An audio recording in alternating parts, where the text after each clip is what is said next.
Hello दोस्तों, मेरा नाम अबू जफ़र है। मैं गवर्नमेंट आईटीआई हर्रैया में कोपा ट्रेड का स्टूडेंट हूँ। आज मैं अभी आप सभी के सामने एम्प्लॉयबिलिटी स्किल का एक बहुत महत्वपूर्ण टॉपिक ईएसआई एक्ट 1948 के बारे में चर्चा करने जा रहा हूँ। एम्प्लॉयज़ स्टेट इंश्योरेंस एक्ट 1948 अर्थात कर्मचारी राज्य बीमा अधिनियम। तो दोस्तों, बिना देरी करते हुए आइए हम देखते हैं ईएसआई एक्ट होता क्या है। ईएसआई एक्ट 1948 में अधिनियमित किया गया, लेकिन इसका शुभारंभ 24 फरवरी 1952 में हुआ। सन 1943 में बीपी आदारकर को ब्रिटिश सरकार ने भारत में औद्योगिक कर्मचारियों के लिए स्वास्थ्य बीमा की रिपोर्ट बनाने के लिए नियुक्त किया, अर्थात मार्च 1943 में प्रोफेसर बीबी आदारकर कमेटी का गठन किया गया, जिसने अगस्त 1944 में अपनी रिपोर्ट सबमिट कराई।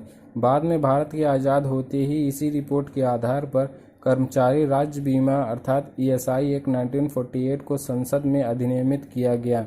शुरुआत में इस ईएसआई एक्ट को सिर्फ फैक्ट्रियों पर लागू किया गया, लेकिन बाद में इसे लगभग सभी इकाइयों पर निम्न निर्देशों के आधार पर लागू किया गया। आइए देखते हैं ये कौन कौन से निर्देश थे। इस अधिनियम की धारा 2 के सेक्शन 12 के अनुसार सभी गैर मौसमी व्यवसाय से संबंधित इकाई जिसमें कर्मचारियों की संख्या 10 या 10 से अधिक हो, उसे ईएसआई एक्ट 1948 लागू होगा। यहाँ एक शब्द गैर मौसमी व्यवसाय यूज हुआ है। इसमें हम देखेंगे जहाँ भी फैक्ट्री एक्ट। इस अधिनियम की अन्य धारा 1 के सेक्शन 5 के अनुसार शॉप्स, होटल, रेस्टोरेंट, थिएटर, निजी अस्पताल एवं शैक्षणिक संस्थान के लिए कुछ राज्यों में यह एक्ट 20 या 20 से अधिक कर्मचारियों पर लागू होने का प्रावधान है। ईएसआई एक्ट 1948 के अनुसार लगभग 14 राज्यों अर्थात अथवा केंद्र शासित प्रदेशों में इस सीमा को 20 से घटाकर 10 कर दिया गया है। बाकी राज्य भी इस सीमा को घटाने के लिए पर्याप्त कार्य कर रहे हैं। ये देखते हैं साधारण शब्दों में कहें तो ईएसआई अर्थात कर्मचारी राज्य बीमा एक ऐसी व्यवस्था है जिसमें सभी प्रकार के कर्मचारियों जो किसी ऐसी इकाई में कार्यरत हैं जिसमें कर्मचारियों की संख्या 10 या 20 या इससे अधिक है, उनके स्वास्थ्य की बीमा कराने की व्यवस्था से है। चूँकि इस व्यवस्था को चलाने के लिए नियोक्ता, कर्मचारी एवं राज्य सरकार सभी का पैसा एकत्रित किया जाता है।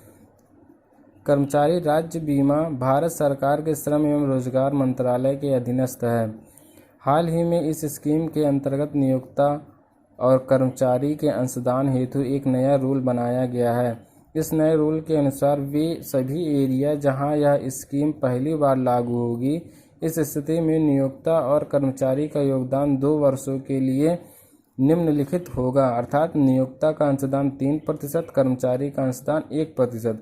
2 वर्ष पूर्ण होने के बाद अंशदान कुछ इस प्रकार होगा, अर्थात नियोक्ता का अंशदान 4.75% तथा कर्मचारी का अंशदान 1.75% होगा।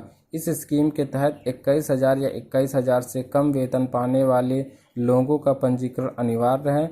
इसके अलावा वे लोग जिनके वेतन 21,000 से अधिक हों, वे अपनी स्वेच्छा से पंजीकरण करा सकते हैं। आइए देखते हैं कि इसके लाभ कौन कौन से हैं और किन के लिए हैं।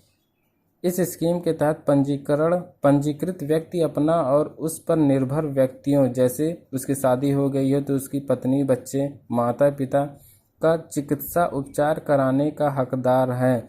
कुछ निश्चित परिस्थितियों में व्यक्ति इस अधिनियम के तहत बेरोजगारी भत्ता के लिए पात्र होगा।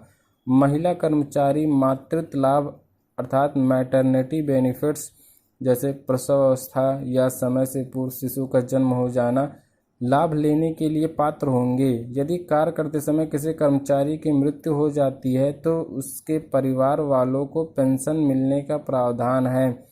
यदि कार्य के दौरान कोई व्यक्ति विकलांग हो जाता है तो 1 दिसंबर 2007 से किसी कामगार को दुर्घटना में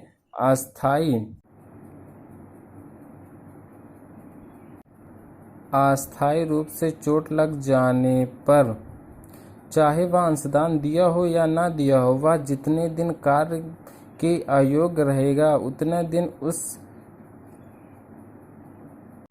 यदि कार्य के दौरान कोई व्यक्ति विकलांग हो जाता है तो 1 दिसंबर 2007 से किसी कामगार अर्थात कर्मचारी को दुर्घटना में अस्थायी रूप से चोट लग जाने पर, चाहे वह अंशदान दिया हो या ना दिया हो, वह जितने दिन कार्य के अयोग्य रहेगा उतने दिन का उसे दैनिक आय का 75% की दर से भुगतान किया जाएगा। दुर्घटना में चोट लगने पर शुरू के 3 दिन में यदि कामगार ठीक हो जाता है तो उसे कोई भुगतान नहीं होगा। चिकित्सा सुविधा हेतु डिस्पेंसरी का उपलब्ध होना, ईएसआई हॉस्पिटल में कैश बेनिफिट या कैशलेस सेवा उपलब्ध होना, sickness, disablement, dependents, maternity and medical benefits ESI scheme के प्रमुख बेनिफिट हैं। तो दोस्तों, उम्मीद है आपको समझ में आया होगा ईएसआई एक्ट। धन्यवाद।